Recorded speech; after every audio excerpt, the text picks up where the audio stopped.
honestly, I see a lot of people shy away from that idea of money. But the truth is, money is a man-made thing that is for the utility. We need that money to exist. Money only exists when it flows. Welcome to Unstoppable Podcast with Harry Sardinas, inspiring conversations with influential millionaires, investors, thought leaders, entrepreneurs who are making a massive difference with their innovative products and services, and sharing the challenges and wisdom of how they sold their first million. So, but tell us your take. It anybody can be a good entrepreneur. Anybody can be a millionaire entrepreneur. What are the good, the bad, and the ugly? Yeah, I mean, you touched on Tell us. skills there, and I'm so big on that. I'm all in on skills because I always, I've had a lot of people over the years asking me about where should I invest, and I always say skills first. A house can burn down, a stock market can crash, a business can fail, but you can't unlearn a skill unless you get dementia. But at that point, maybe we have different problems to think about. But your skills is the number one thing that will always pay you the most, and I invest heavily in my education. And I love what you said there as well. We're entrepreneurs first. I'm vice president of the Professional Speaking Association in Edinburgh, and one of the things I see around the Professional Speaking Association Oh is wow! a lot of people, they're speaking first, and these are the people they're not making money, they're not having impact because they're maybe great speakers, but they don't have the business vehicle around it, because at the end of the day it's a skill and it's a vehicle. You need to know how to build that. And honestly, I see a lot of people shy away from that idea of money. But the truth is, money is a man-made thing that is for the utility. We need that money to exist. Money only exists when it flows. If it's not flowing, whether it's into you and then you invest elsewhere and into the economy, needs to run with money flowing. So if anybody's feeling unsure about being paid, or here's a big mindset about speaking for me. A lot of these professional speakers want to be paid to speak, whereas a lot of the time I'll speak for free because my back end is strong. I want to be able to generate leads if I'm at the event. If they're going to tell me that I'm not allowed to generate leads, okay, you're going to have to pay my fee. But if I can in some way attract leads from this event and promote what I'm doing, that's more valuable than a speaker fee to me, because I've calculated my lifetime value. I know how much I can make on back end. I could do a deal with one person in that room and that can be worth 10 times, 100 times my speaker fee. So people don't think that way. They think I need to be paid for my time. And that's that disconnect between an employee mindset versus a business owner. We think, how 100%. can I create something? Entrepreneurs are creators. We go, I want to create something, not I need to be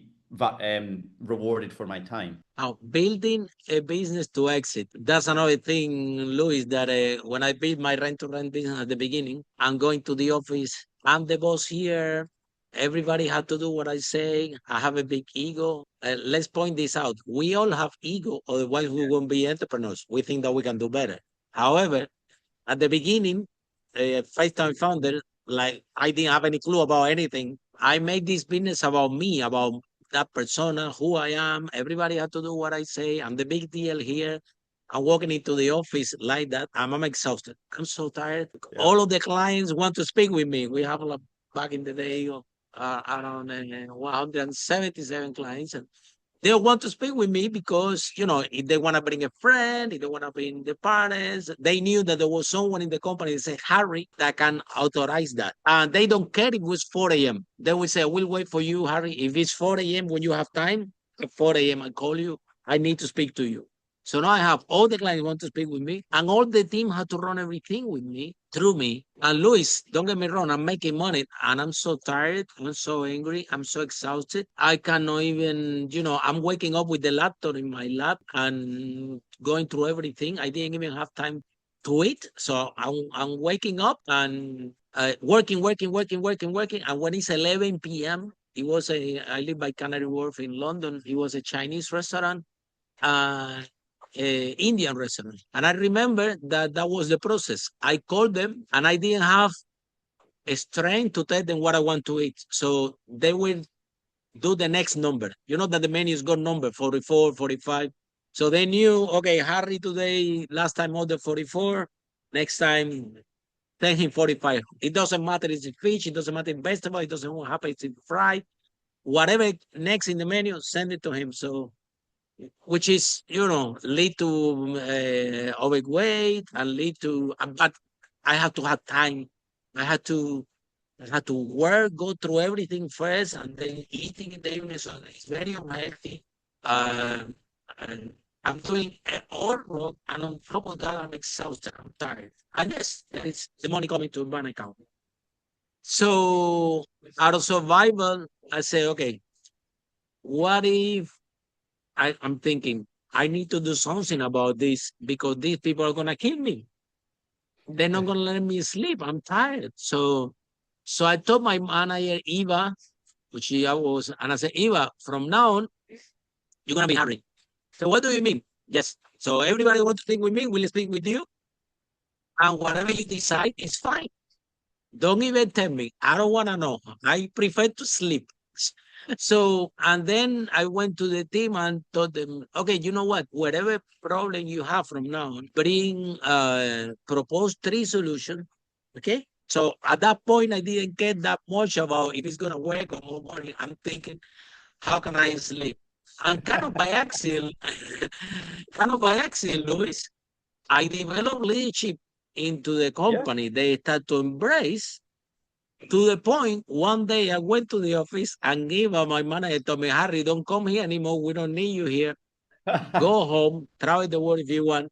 We can build this company without you. Eva told me, this is because she was telling me, look, you come here to the office, we're talking to everybody. Clearly, you had nothing to do because at that point, everybody had the leadership skill. Everybody was proactive in the business. Everybody knew what to do. So now they kind of don't need me anymore. They need me only 1 minute. Harry, what I did work. Oh, wow. By the way, there is another problem. I had the 3 things. I already chose this one. I'm trying it work. So they were already in this mindset. And internally, they created a culture, or we created a culture in the company where the team, they want to prove me that they can run the whole thing better than me, right? Mm-hmm. That they can do it without me. So if I'm traveling, when I come back, they were so happy to show me, look, we did this, we make some that money without you. So they're trying to, we do this without you. So bottom line, space to think. I was working with a client today, and he said, I've got this employee, they're not doing things right, they're not following. I'm constantly having to speak to them, and they constantly ask me questions. And I said to him, I was like, well, how quick do you reply? He was like, oh, straight away. I was like, you're teaching this employee that if there's a problem, just ask you and you'll deliver it. So he doesn't need to think for himself. You're not giving him the space to think for himself and give him, and I see that all the time. People, entrepreneurs, they go, I'm in charge, this is mine. And you said that ego element, and that tied really nicely in what you said earlier about the first time founder, second time, and third time. Because let's be straight, we're delusional people. If you want to be an entrepreneur, you're a bit delusional. I mean, we're 1% of the population. So 1 or 2% of the population. Exactly. Let's start from that. Yeah. And it's sometimes, having that ego, it's in the beginning, it's what drove you to be there, but then it can become problematic when you build teams, and I think that's something I've gone through as well with multiple times is the egos become less. I use the traits of I want to do well and I want to do great and I want to push forward. I keep those elements, but there's no I'm better than you. There's no I want to be and take care of this. I need to do it right. I could drop them and just focus on that. I'm going to take action and I'm going to move forward. So Luis, but how you doing build to exit? Because for me, it was kind of an accident. It was a trial and error. It was a survival mode. I didn't build my business to exit, or at least I didn't do it with that intention. It was a trial and error survival exercise. I was now with your experience, every deal we do now is it needs to have an exit plan. Every deal now is tell us. Can you expand a little bit more about this for our listeners? Okay, which is something different. It's not about building the business and you are the boss, you're the big deal. It feeds your ego. Otherwise, what you have is a job that feeds your ego. Business are built exactly what you share, Luis, to build it to exit. It's like a kid. You need to let it go from the beginning. You know that it's going to leave home. So tell us, what advice do you have for entrepreneurs that at the moment they are stuck, they are working Monday to Sunday, restaurant owners, I see that a lot. They don't have time to speak with the family, with the friends. They're not happy. They're stuck. And I spoke with people that spent 20 years, 30 years doing that, and without realizing that they didn't create a business. They create a job to fill their ego. And if you don't surrender that ego, it can absorb the whole thing.